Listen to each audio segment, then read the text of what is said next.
భారతదేశ ఔన్నత్యాన్ని గురించి ప్రపంచ దేశాలకు తెలిపిన మహోన్నత వ్యక్తి ఆయన. భారతదేశం గురించి తెలుసుకోవాలంటే ముందు స్వామి వివేకానంద గురించి తెలుసుకోవాలి అని రవీంద్రనాథ్ ఠాగూర్ అన్న, గాంధీజీ, బిపిన్ చంద్రపాల్, బాలగంగాధర్ తిలక్ లాంటి వారు ఆయన్ను చూసి స్ఫూర్తి పొందినా అందుకు కారణం ఆయన వ్యక్తిత్వం, గుణం. మిమ్మల్ని ఎవరైనా ఎగతాళి చేస్తే ఏం చేస్తారు? మిమ్మల్ని ఎవరైనా తక్కువ చేసి ఏళనగా మాట్లాడితే మీరేమంటారు? అసలు ఒక మనిషి గొప్పవాడు అని వేటిని బట్టి తెలుస్తుంది? ఇలాంటి ప్రశ్నలకు బహుశా మీరు చాలా రకాల సమాధానాలు విని ఉంటారు, చదివే ఉంటారు. బట్ యాటిట్యూడ్ ఈజ్ ఎవ్రీథింగ్ అన్నట్టు మన వ్యక్తిత్వం, ఆలోచించే విధానం మనల్ని విజేతల్ని చేస్తాయని మీకు తెలుసా? ఎస్, స్వామి వివేకానంద గురించి ఈ వీడియోలో నేను చెప్పిన విషయాలు వింటే మీలో మీకే తెలియని ఒక మార్పు మొదలవుతుంది. ఎందుకంటే స్వామి వివేకానంద ఒక శక్తి. ఆ శక్తి మనల్ని జాగృతం చేస్తుంది. ఇంకెందుకు ఆలస్యం, లెట్స్ స్టార్ట్. స్వామి వివేకానంద అసలు పేరు నరేంద్రనాథ్ దత్త. 1863లో జనవరి 12న బెంగాలీ కుటుంబంలో భువనేశ్వరి, విశ్వనాథ్ దత్తులకు జన్మించారు. తండ్రి న్యాయవాదిగా ఉంటూ కుటుంబ బాధ్యతలు చూసుకునేవారు. నరేంద్రుడు అందరిలాగానే విద్యార్థిగానే జీవితం మొదలు పెట్టాడు. 1871లో 8వ ఏటనే ఈశ్వరచంద్ర విద్యాసాగర్ మెట్రోపాలిటన్ స్కూల్లో చదివారు. చదవడం అంటే క్లాస్ బుక్స్ మాత్రమే కాదు, తనకు నచ్చిన అన్ని రకాల పుస్తకాలని విడిచిపెట్టకుండా చదివేసేవారు. అలా ఎన్నో గ్రంథాలు, పురాణాలు, ఇతిహాసాలు, విజయ గాథలు అన్ని విద్యార్థి దశలోనే చదివారు. అలా ఎలా అన్ని పుస్తకాలు చదవగలుగుతున్నావు అని తోటి స్నేహితులు అడిగితే ఏ పుస్తకంలో అయినా పారాలో మొదటి చివరి లైన్స్ చదివితే చాలు తనకు అంతా అర్థమైపోతుంది అని సమాధానమిచ్చేవారట. సింపుల్ గా చెప్పాలంటే ఇప్పటి మన స్కానర్ అంత స్పీడ్ కాకపోయినా ఇంచుమించు అలానే అన్నమాట. అంతేకాదు, చదివిన ప్రతి విషయాన్ని అంతకన్నా బాగా గుర్తు పెట్టుకోగలగడం ఆయనకు దేవుడిచ్చిన వరం. సో అర్థమైందా? నరేంద్రుడి మైండ్ లోని మెమరీ సెల్స్ లో వేస్ట్ అన్నదే లేదన్నమాట. ఆయన మాట్లాడే ప్రతి మాట విలువైనదే. అలా విద్యార్థి దశలోనే అపారమైన జ్ఞానాన్ని పొందిన నరేంద్రుడి జీవితంలో ఓ పెద్ద కుదుపు వచ్చింది. 1884లో బిఏ పూర్తి చేసి స్నేహితులతో సరదాగా గడుపుతున్న సమయంలో వచ్చిన ఓ ఫోన్ కాల్ నరేంద్రుడి జీవితాన్ని ప్రశ్నార్థకం చేసేసింది. అది తండ్రి మరణం. ఇంకేముంది? అప్పటి వరకు విద్యార్థిగా ఉంటూ ఎంతో జ్ఞానాన్ని సంపాదించి ఎన్నో ప్రశంసలు అందుకున్న సడన్ గా కుటుంబ బాధ్యత అనే గుదిబండ నరేంద్రుడిపై పడింది. తండ్రి మరణం తరువాత ఆప్తుల కోసం, అప్పుల కోసం ఉన్న ఆస్తులన్నీ కరిగిపోయాయి. తన కుటుంబాన్ని నిలబెట్టుకోవడం కోసం ఉద్యోగ వేటలో పడ్డారు. ఆ సమయంలో దేవాలయాల్లో ఇచ్చే ప్రసాదాలు, లేదంటే చలివేంద్రాల వద్ద మజ్జిగ, అది లేకపోతే వీధి కుళాయిల వద్ద నీరు తాగి కడుపు నింపుకునేవారు తప్ప ఏనాడు ఎవ్వరిని చేయి చాచి అడిగేవారు కదట. ఇంటిలో తన కోసం ఉన్న ఆహార పదార్థాలను సైతం తన చెల్లెళ్లకు పెట్టి పస్తులుండేవారట. అలా నిరుద్యోగిగా ఉంటూ ఎన్నో చోట్ల ఉద్యోగం కోసం వెతికి చివరకు ఒక స్కూల్లో టీచర్ గా చేరారు. కుటుంబ పోషణకు సరిపోయే సంపాదనతో కాలం గడిపేవారు. అయితే విద్యార్థి దశ నుంచే రామకృష్ణ పరమహంస గురించి ఎన్నో తెలుసుకున్న ఆయన అప్పట్లోనే రామకృష్ణ శిష్యునిగా మారారు. ఎన్నో గ్రంథాలు చదవటం వల్లనేమో నరేంద్రునికి ఆధ్యాత్మికత విషయాల పట్ల, దేవుడి పట్ల నమ్మకం ఉండేది. దేవుడి గురించి తెలుసుకోవాలని, దేవుణ్ణి ప్రత్యక్షంగా చూడాలనే కోరిక ఉండేదట. రాముడు, కృష్ణుడు, జీజస్, అల్లా ఇంకా అన్ని మతాల గ్రంథాలు చదివి వారి అభిప్రాయాలను గౌరవించే నరేంద్రునికి ఒక్కసారైనా దేవుణ్ణి చూడాలనే కోరిక బలంగానే నాటుకుంది. అందుకే తన జీవితంలో పరిచయమైన ప్రతి వ్యక్తిని, మత ప్రచారకులను, గురువులను అందరినీ మీరు దేవుణ్ణి చూశారా అని అడిగేవారట. అందుకు ఎవ్వరూ ఆయనకు తృప్తినిచ్చే సమాధానం ఇవ్వలేకపోయారు. ఒకరోజు Scottish church college principal William Hastie తన ప్రసంగంలో భాగంగా పారవస్యం అనే భావన గురించి వివరించాడు. అది విన్న నరేంద్రుడు మరింతగా చెప్పమని విలియం హ్యాస్టీని అడిగారు. పారవస్యం అనే భావనను ఆయన మాటల్లో వివరించలేకపోయారు, కానీ ఒక సలహా ఇచ్చారు. మీరు దక్షిణేశ్వరంలో ఉండే రామకృష్ణ పరమహంసను కలవండి, మీ సందేహాలన్నీ తీరుతాయి అన్నారంట. అంతే, విన్న వెంటనే దక్షిణేశ్వరం బయలుదేరాడు నరేంద్రుడు. రామకృష్ణ పరమహంసను కలిశారు. అందరిలానే ఆయన్ను ప్రశ్నలతో ముంచెత్తాడు. మీరు భగవంతుణ్ణి చూశారా అని అడిగాడు. దానికి పరమహంస, అవును, నేను భగవంతుణ్ణి చూశాను, నిన్ను ఎలా చూస్తున్నానో, మాట్లాడుతున్నానో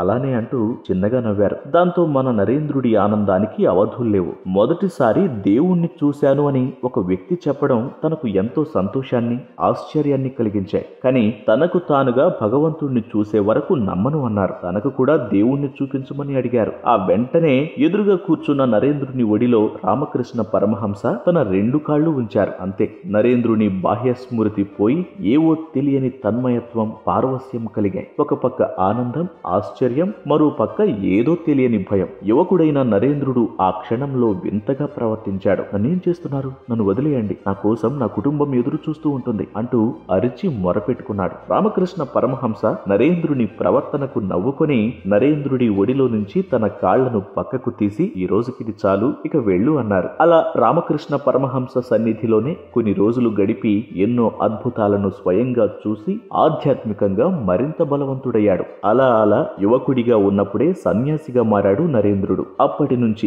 ధర్మాన్ని ఎంతగానో నమ్మేవారు. ఈ అనుభవంలోనే ఉపాధ్యాయునిగా పనిచేస్తున్నప్పుడు కూడా తన ప్రసంగాలతో ఎంతో మందిలో స్ఫూర్తిని నింపారు. అలా కొన్ని రోజులు గడిచాక 1885లో రామకృష్ణ పరమహంస ఆరోగ్యం క్షీణించిందని సమాచారం తెలిసి గురుసేవ కోసం వెళ్లిపోయారు. 1886లో రామకృష్ణ పరమహంస మరణించారు. ఆయన మరణం తరువాత పరమహంస శిష్యులందరినీ ఒక చోట చేర్చి మఠాన్ని ఏర్పరచుకుని వారందరికీ నాయకునిగా వ్యవహరించారు. అప్పటి నుంచే స్వామి వివేకానందగా పూర్తి ధర్మబద్ధమైన నాయకునిగా, గురువుగా మారారు. తన శిష్య బృందంతో కలిసి భారతదేశమంతా పర్యటించారు. అన్ని మతాల గొప్పతనం తెలుసుకున్నారు. అదే సమయంలో దేశంలో వెనుకబడిన ప్రజలు, వారి ఆర్థిక స్థితిగతులను, పేదరికం, నిరుద్యోగత, నిరక్షరాస్యత ఇలా అనేక అంశాలను గుర్తించారు. ప్రజల సమస్యలపై అవగాహన పెంచుకొని తన వంతుగా వారి కోసం ఏదైనా చెయ్యాలి అని దృఢ సంకల్పం తీసుకున్నారు. ఎంతో బలంగా ఉన్న నా దేశంలో ఇంత దారుణ పరిస్థితులా అని చలించిపోయారు. కశ్మీర్ నుంచి కన్యాకుమారి దాకా అన్ని ప్రాంతాలను తిరిగి కన్యాకుమారిలో ఓ ప్రాంతం చేరాక అక్కడ ఓ ఎత్తైన ప్రదేశంలో ఒంటరిగా ధ్యానంలోకి వెళ్లిపోయారు. 3 రోజులు అలాగే ధ్యానంలో గడిపిన స్వామి వివేకానంద ఆ తరువాత ఒక నిర్ణయానికి వచ్చారు. తల్లి లాంటి తన భారతదేశ గొప్పతనాన్ని ప్రపంచ దేశాలకు, మరీ ముఖ్యంగా ధనిక పాశ్చాత్య దేశాలకు తెలిసేలా చేయాలి అనుకున్నారు. తద్వారా భారత్లోని పరిస్థితులను మార్చాలని, ఇక్కడ నిరాశతో ఉన్న ప్రజల ఆలోచనలు, జీవితాలను మార్చాలని నిర్ణయించుకున్నారు. కానీ అందుకు ఒక వేదిక, ఆర్థిక సాయం కావాలి. అప్పుడు ఆయనకు దొరికిన వేదిక ప్రపంచ సర్వమత మహాసభ. అంతే, అక్కడకు వెళ్లాలని నిర్ణయించుకున్నారు. కొందరు సంస్థానాల మహారాజులు అందించిన ఆర్థిక సాయంతో, మరికొంతమంది అందించిన విరాళాల సాయంతో 1893లో మే 31న బొంబాయి తీరం నుంచి ఒక నౌకలో పయనించి జులై నాటికి చికాగో చేరుకున్నారు. అంత కష్టపడి అక్కడికి చేరుకున్నాక ప్రపంచ సర్వమత మహాసభలు మరో 3 నెలలు వాయిదా పడ్డాయని తెలుసుకున్నారు. అయినా స్వామి వివేకానంద నిరుత్సాహపడలేదు. ఇంత దూరం ఇన్ని రోజులు కష్టపడి చికాగో చేరుకున్న తాను మరో 3 నెలలు గడపలేనా, ఎదురు చూడలేనా అనుకున్నారు. కానీ అది చికాగో నగరం. అక్కడ స్వామి వివేకానందను పట్టించుకునే నాథుడే లేడు. సన్యాసిలా కాషాయ వస్త్రాన్ని ధరించిన స్వామి వివేకానందను చూసి నవ్వుకునే వాళ్లే తప్ప సాయం చేసే వాళ్ళు లేరు. ఒంటి మీద ఒక జత, తాను తెచ్చుకున్న సంచిలో మరో జత తప్ప ఉండడానికి వేరే సౌకర్యమే లేదు. అన్ని పనులు అక్కడి చికాగో వీధుల్లోనే. సెంటు బాటిళ్ల లాంటి నగర వీధుల్లో మాసిపోయిన కాషాయ వస్త్రాలతో సంచరిస్తూనే కాలం గడిపారు. ఒంటి మీద ఉన్న వస్త్రాలు మాసిపోయి చినిగి పాడైనా వాటినే ధరించారు. మరో జత మహాసభ రోజు మంచిగా ఉండాలి కదా, అందుకు దాచిపెట్టుకున్నారు. అలా ఒక రోజు ఫుట్పాత్ పై మాసిన బట్టలతో ఉన్న స్వామి వివేకానందను చూసిన ఒక ధనిక మహిళ హేళనగా మాట్లాడింది. తన భర్తతో, "see dear, he is not looking like gentleman, nasty" అంటూ చెదరించుకుంది. దానికి నరేంద్రుడు వెంటనే ఆమెను చూసి, "dear ma'am, in your country tailor makes you gentleman, but in our country character makes us gentleman" అని అన్నారు. దాంతో ఆమె దిమ్మ తిరిగి మైండ్ బ్లాక్ అయిందట. అది యాటిట్యూడ్ అంటే. ఒంటి మీద బట్టలు కాదు, మనిషి గుణం ఆయన్ను గొప్పవాణ్ణి చేస్తుంది. రాసి పెట్టుకో మిత్రమా. అలా సెంట్ బాటిల్ లాంటి చికాగో నగరంలో ఎవరిని ఏ మడగాలో తెలియక అర్థించేందుకు అభిమానం అడ్డుపడి అక్కడి వీధుల్లో ఎంతో కష్టంగానే గడిపారు. కొన్ని రోజుల తర్వాత అదే వీధి గుండా వెళుతున్న నరేంద్రుణ్ణి కొన్ని రోజులుగా అబ్జర్వ్ చేస్తూ వస్తున్న క్యాథరిన్ అనే మహిళ స్వామీజీ దగ్గరకు వచ్చి మాట్లాడింది. ఆయనతో మాట్లాడిన కాసేపటికే ఆయన గొప్పతనాన్ని గుర్తించింది. తనతో పాటు తన ఇంటిలో ఉండమని బోస్టన్ కు ఆహ్వానించింది. దాంతో ఆశ్రయానికి ఆహ్వానించిన ఆమెకు కృతజ్ఞత తెలిపి బోస్టన్ కు బయలుదేరారు. అక్కడ దగ్గరలోని ఒక లైబ్రరీ గురించి క్యాథరిన్ మాటల్లో తెలుసుకుని అక్కడకు వెళ్లారు. రోజు లైబ్రరీకి వెళ్లడం, కొన్ని బుక్స్ తీసుకురావడం, మళ్లీ అదే రోజు వాటిని రిటర్న్ చేయడం. ఇలా కొన్ని రోజులు గడిచాక అక్కడి లైబ్రరీయన్ కు ఒక డౌట్ వచ్చింది. అసలు ఈ వ్యక్తి పుస్తకాలు చదవడానికే తీసుకెళ్తున్నాడా అన్న అనుమానంతో కాస్త విస్తుగానే నరేంద్రుడిని ప్రశ్నించింది. దానికి నరేంద్రుడు, "మీకంత సందేహం ఉంటే ఇప్పటి వరకు నేను తీసుకెళ్లిన బుక్స్ లో నుంచి మీకు నచ్చిన విషయం అడగండి" అన్నారు. అలా ఆమె ఏమడిగినా పేజ్ నెంబర్ తో సహా మ్యాటర్ అంతా చెప్పేసేవారు స్వామీజీ. దాంతో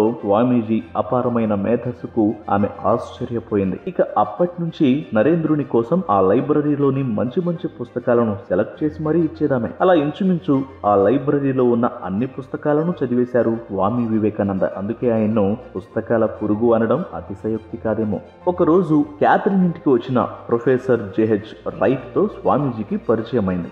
జేహెచ్ రైట్ ను సైతం ఎంతగానో ఆకర్షించాడు మన నరేంద్రుడు. అందుకే రైట్ వెంటనే మీకోసం ఏమైనా చేయాలనుంది, నాకు అవకాశం ఇవ్వండి అన్నారు. దాంతో స్వామీజీ ప్రపంచ సర్వమత మహాసభల్లో పాల్గొనే అవకాశం ఇప్పించండి అని కోరాడు. దాంతో ప్రొఫెసర్ రైట్ మన నరేంద్రుని మీద అతని అపారమైన జ్ఞానం పైన ఉన్న నమ్మకంతో కొంచెం ఘాటుగానే మహాసభల నిర్వాహకులకు ఒక లెటర్ రాశారు. ఆ లెటర్ లో ఈ అమెరికాలో ఉన్న మేధావులందరినీ ఒకవైపు, స్వామి వివేకానందను ఒకవైపు కూర్చోబెట్టిన స్వామీజీ మేధస్సు ముందు ఎవ్వరూ సరిపోరు అంటూ రాసుకొచ్చారు. ఈ లైన్ ఆ లెటర్ చదివిన వారిని ఆశ్చర్యపరిచింది. మొత్తానికి అవకాశం లభించింది. మహాసభ జరిగే రోజు రానే వచ్చింది. అక్కడికి వచ్చిన వారంతా తమ తమ దుస్తుల్లో తమ రాకలో ఎంతో దర్జా ప్రదర్శించారు. కానీ వివేకానంద మాత్రం మహాసభల కోసం తాను దాచిపెట్టుకున్న శుభ్రమైన సన్యాసి వస్త్రాలను ధరించి అక్కడకు చేరుకున్నారు. స్వామీజీ వస్త్రాధారణ చూసి ఆయనను పెద్దగా ఎవరు గౌరవించలేదు. అసలు ఆయన్నెవరూ గుర్తించనే లేదు. సర్వమత మహాసభలు మొదలయ్యాయి. అక్కడకు చేరుకున్న ప్రముఖులెందరో తమ తమ మతాల గొప్పతనాన్ని ప్రస్తావిస్తూ ఉన్నారు.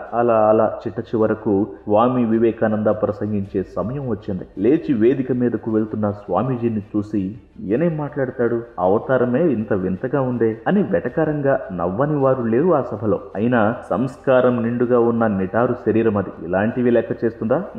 వేదికపైకి ఎక్కి మైకు వద్ద నిలబడి తన ప్రసంగానికి సిద్ధమైన వివేకానంద అన్న మొదటి మాట ఆ సభలోని వారందరినీ ఆయన వైపు ఆకర్షించింది. ఇంతవరకు ప్రసంగించిన అందరూ డియర్ జెంటిల్మెన్ అని ప్రసంగాన్ని మొదలు పెడితే స్వామీజీ మాత్రం గంభీరమైన గొంతుతో dear sisters and brothers of America, America దేశ సోదర సోదరీమణులారా అనగానే ఆ ఒక్క మాటతో పలికిన ఆత్మీయతకు ఆ సభలోని వారంతా 2 నిమిషాల పాటు ఆగకుండా చప్పట్లు కొట్టారు. అంత ఆత్మీయంగా అక్కడి ప్రజల్ని పలకరించిన వారు గతంలో లేరు. అందుకే అంతటి స్పందన. ఆ చప్పట్లు ఇచ్చిన స్ఫూర్తి కాబోలు స్వామి వివేకానంద తన ప్రసంగాన్ని అద్భుతంగా కొనసాగించారు. తన ప్రసంగంతో అప్పటి వరకు భారత్ గురించి తెలియని వారు కూడా భారతదేశ గొప్పతనాన్ని, ఆధ్యాత్మికతను, సనాతన ధర్మాన్ని, ఔన్నత్యాన్ని తెలుసుకోగలిగారు. అంత గొప్పగా సాగింది స్వామీజీ మొదటి ప్రసంగం. ఒక మాటలో చెప్పాలంటే అక్కడికి ప్రసంగించడానికి వచ్చిన వారందరిలో మన స్వామి వివేకానందనే హీరో. మరి హీరో అన్నాక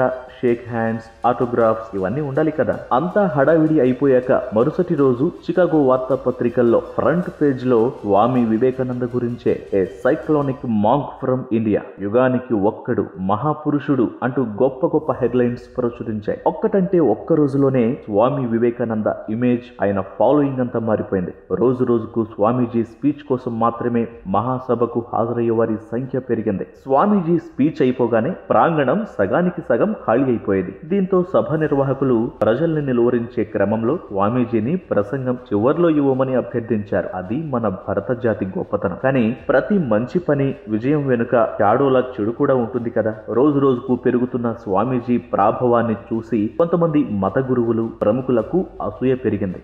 ఎంతలా అంటే స్వామీజీని చంపడానికి కూడా వెనకాడనంతగా. తమ ప్రసంగాలతో స్వామీజీని ఎంత అడ్డుకుందామని ప్రయత్నించినా వారికి తమదైన శైలిలో సమాధానమిస్తూ దిమ్మ తిరిగేలా చేసేవారు స్వామీజీ. ఇక చేసేదేం లేక ఒకరోజు మహాసభలో పాల్గొన్న ఎవరో వ్యక్తి కోపం, అసూయతో స్వామీజీ మీదకు ఒక నలిపి వేసిన కాగితం విసిరారు. దానిని తెరిచి చూసిన స్వామీజీ ఎవరో తన పేరు పేపర్లో రాసి నా మీదకు విసిరారు. వారికి ఏం కావాలో నాకు అర్థం కావడం లేదు అన్నారు. ఇంతకు ఆ పేపర్లో ఏం రాసిందో తెలుసా? ఈడియట్ అని. తన మీదకు రాళ్లు విసిరే వారికి ఆ రాళ్లతోనే ఒక భవనం నిర్మించవచ్చు అని ఎంత చక్కగా సమాధానం ఇచ్చారో కదా. అది స్వామీజీ వ్యక్తిత్వం. ఒకరోజు స్వామీజీ ప్రసంగాలకు ఆకర్షితురాలైన ధనిక కుటుంబానికి చెందిన అందమైన మహిళ స్వామీజీ వద్దకొచ్చి, నా అందానికి, ఐశ్వర్యానికి తలొగ్గి ఎంతో మంది నన్ను వివాహం చేసుకోవాలనుకుంటున్నారు, కానీ నేను మిమ్మల్ని కోరుకుంటున్నాను అంది. అది విన్న స్వామీజీ, అమ్మా మీరు చాలా అందంగా ఉన్నారు, నేను మీకు జన్మించి ఉంటే ఇప్పటికంటే అందంగా ఉండేవాడిని, భగవంతుడు నాకు ఆ అవకాశం ఇవ్వలేదు అని సున్నితంగా ఆమెలో తన తల్లిని చూస్తున్నానని సమాధానమిచ్చారు. మరో రోజు ఒక మత గురువు, ఏం చూసుకొని మీకు గంభీరత అని ప్రశ్నించారు. దానికి స్వామీజీ, కొన్ని కోట్ల మంది భారతీయుల ఆత్మీయత వల్ల అంటూ అడిగిన వ్యక్తి నిర్ఘాంతపోయే సమాధానమిచ్చారు. మరోసారి మరో వ్యక్తి, మీ భారతదేశం ఎప్పటికీ అభివృద్ధి చెందాలి అని వ్యంగ్యంగా అడగ్గా వీధి చివర ఉన్న ఆ కుక్క ఆకలితో అలమటించని రోజు వరకు అన్నారు. ఇలా రోజులు గడుస్తున్న కొద్దీ, స్వామీజీకి అభిమానులు పెరుగుతున్న కొద్దీ అసూయతో నిండిన వ్యక్తులు ఇప్పుడు తమ మనుగడే ప్రమాదంలో పడుతుందని భావించి స్వామీజీని కపటం నిండిన మనసుతో ఓ లైబ్రరీకి ఆహ్వానించారు. అక్కడ అన్ని మత గ్రంథాలు ఉన్నాయి. అవన్నీ ఒకదానిపై ఒకటి నిలువుగా పేర్చి ఉన్నాయి. వాటిని చూపిస్తూ, స్వామీజీ చూసారా, మీ భగవద్గీత అన్నిటికన్నా కిందన ఉంది, అది మీ భారతీయత స్థానం అన్నాడు హేళనగా. దానికి స్పందించిన స్వామీజీ, మీరన్నది నిజమే, మీ అమెరికా సరిగ్గా ఉంది అని ఒప్పుకుంటూనే, అన్ని గ్రంథాలకు భగవద్గీతే ఆధారం. మీరు ఒకవేళ ఇప్పుడు ఆ గ్రంథాన్ని అక్కడి నుంచి తొలగిస్తే పైన ఉన్న అన్ని మత గ్రంథాలు పడిపోతాయి. మీరు భగవద్గీతనే ముందు ఆ స్థానంలో పెట్టారంటే అదే మొదటి గ్రంథం అని మీరు ఒప్పుకున్నట్టే అన్నారు. దాంతో అవమానించాలని చూసిన వారి తలలు అప్రయత్నంగానే నేల చూపులు చూశాయి. అమెరికా నుంచి మొదలుకొని అన్ని దేశాలకు స్వామీజీ ఖ్యాతి, పేరు ప్రతిష్టలు చేరసాగాయి. వివిధ దేశాల నుంచి స్వామీజీ స్పీచ్ కోసం ఆహ్వానాలు అందాయి. అలా ఎన్నో ప్రయాణాలు చేస్తూ, ఎందరో ప్రముఖులను కలుస్తూ, ఎన్నో ప్రసంగాలు ఇస్తూ, ప్రతి ప్రసంగంలోనూ భారతదేశ గొప్పతనాన్ని నలు దిశలా వ్యాపింపచేశారు. ఇలా తన ప్రయాణంలో భాగంగా ఒకరోజు షిప్ లో ప్రయాణిస్తూ ఉండగా స్వామీజీ తన అనుచరుడి సాయంతో ఒక న్యూస్ పేపర్ తెప్పించుకున్నారు. 5 నిమిషాల్లోనే ఆ న్యూస్ పేపర్ అంతా చదివేసి అనుచరుడికి ఇచ్చారు. అది చూసిన వారు స్వామీజీకి చదువు రాదేమో, బొమ్మలు చూసి ఇచ్చారనుకుని నవ్వుకున్నారు. ఆసేపటికే పెద్ద గాలి రావడంతో సహచరుడి చేతిలో పేపర్ కాస్త నీటిలో పడిపోయింది. దాంతో షిప్ యాజమాన్యం సిబ్బంది ఆయనపై ఆగ్రహించగా స్వామీజీ 4 వైట్ పేపర్స్ కావాలని అడిగి మొత్తం న్యూస్ పేపర్ లో ఉన్న మ్యాటర్ అంతా అరగంటలో రాసి, ఇదిగోండి ఇదే సమాచారం ఆ పేపర్ లో ఉంది అని చెప్పి వారికి ఇచ్చారట. చూస్తే news paper as it is గా రాసి ఉందట. కంగు తిన్న షిప్ సిబ్బంది స్వామీజీ గొప్పతనం తెలుసుకొని అప్పుడు మర్యాదలు చేశారట. మిగతా వారంతా ఆయన జ్ఞాపక శక్తికి, మేధస్సుకు చప్పట్లతో ధన్యవాదాలు తెలిపారట. ఇంకోసారి స్వామీజీ ఆయన అనుచరులు వేరువేరు భోగిల్లో ప్రయాణిస్తూ ఉండగా స్వామీజీకి అమ్మాయిలతో నిండి ఉన్న భోగిలో సీటు వచ్చింది. స్వామీజీ వేషధారణను చూసి కొంతమంది అమ్మాయిలు ఆయన్ను ఆట పట్టించాలని స్వామీజీ వద్దకొచ్చి, మీ దగ్గరున్న డబ్బు, వస్తువులు మాకిచ్చేయండి, లేదంటే మమ్మల్ని టీస్ చేస్తున్నామని కంప్లైంట్ చేసి జైల్లో పెట్టిస్తామన్నారట. దానికి స్వామీజీ తన చేతులతో సైగ చేస్తూ, నాకేం వినిపించదు, మీరేమన్నా చెప్పదలుచుకుంటే పేపర్ మీద రాసివ్వండి, నేను చదవగలను అని చెప్పారు. ఆ వెంటనే ఆ అమ్మాయిలు పేపర్ మీద రాసివ్వగా అప్పుడు పెదవి విప్పి మాట్లాడిన స్వామీజీ, ఇప్పుడు కంప్లైంట్ చేయండి అన్నారంట. మౌనం ఎంత గొప్పదో, మాటలతో ఎప్పుడు స్పందించాలో ఇంతకన్నా బాగా ఎవరు చెప్పగలరు? ఇంగ్లాండ్ చేరుకున్నాక